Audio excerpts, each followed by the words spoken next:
Kuya, natanggal. Kuya. So, yun na nga mga Mars, another day, another vlog.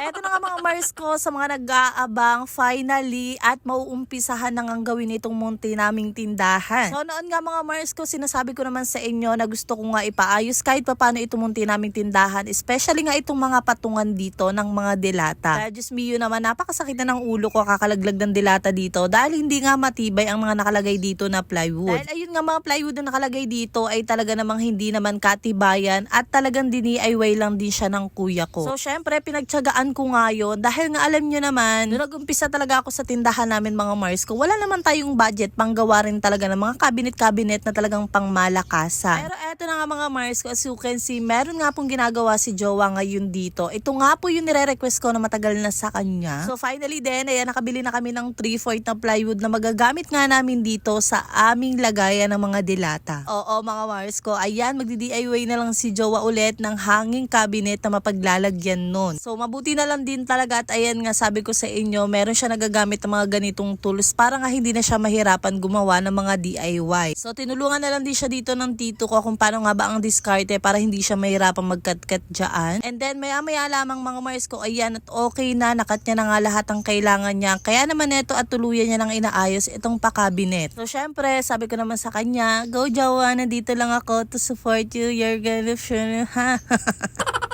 So, syempre mga Mars ko, tayo naman nandito lang aala-alalay, alam niyo naman. Kailangan dito sa puntong ito, mabait tayo, kalmado tayo, ganun. Dahil baka nga hindi ituloy.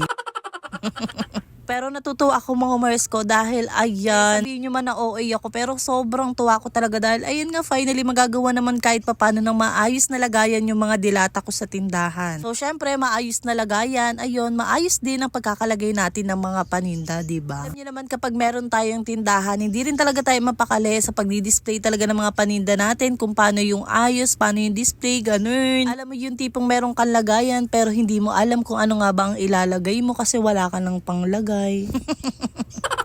Pero ang mahalaga, ayun, meron tayong maayos na lalagyan, diba? And bukod nga dito mga Mars ko, meron pa akong isang pinaplano sana na lagayan din ng mga paninda ko kung hindi nga ako nabigyan noon ng snack rack or nung storage rack na nandito nga din sa tindahan namin. Mabuti na lang din talaga at nabigyan nga ako kasi kahit pa paano nakatipid kami kasi medyo pricey din para talaga ang 3/4 na plywood. Pero syempre, ayun nga dahil ginusto natin to ay gagastos tayo, diba? Pwedeng hingiin natin to sa bilihan. O shit, ang dami ko na namang kudang. Ganito na lang muna. Yun lang. Bye-bye. Passive income ba ka mo? Bakit hindi mo subukan ang Piso Wi-Fi ng Share Wi-Fi? Basta may internet ka sa bahay, pwede ka nang kumita. Maglagay ka lang ng Share Wi-Fi vending machine at automatic kang may kita araw-araw. Habang may nagko-connect, may pumapasok na income. Easy, di ba? Check mo sa comment section kung paano maka-order ng sarili mong Share Wi-Fi vending machine.